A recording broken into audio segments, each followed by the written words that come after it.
So far, we only designed low-pass filters. So how do we obtain a high-pass or a band-pass filters?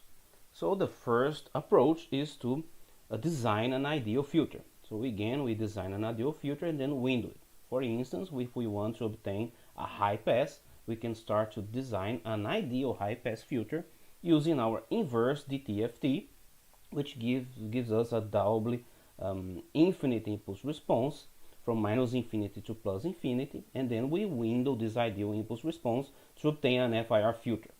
For the ideal high pass, we can define the desired frequency response as 1 at the high frequencies above the cutoff frequency and 0 at the low frequencies given by this system of equations here.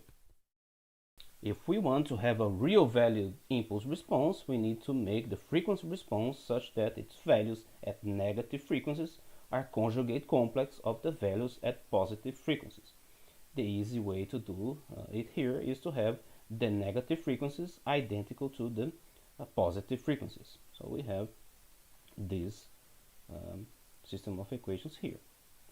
Now we can apply the inverse DTFT to find an analytical solution, just like with the low-pass filter, to obtain the ideal impulse response and then multiply it with a window to obtain an FIR filter. So in case we would like to do a band pass, the approach is the same. We design an ideal band pass filter, then we take the inverse DTFT, find an analytical solution, and then we multiply with a window to obtain an FIR filter.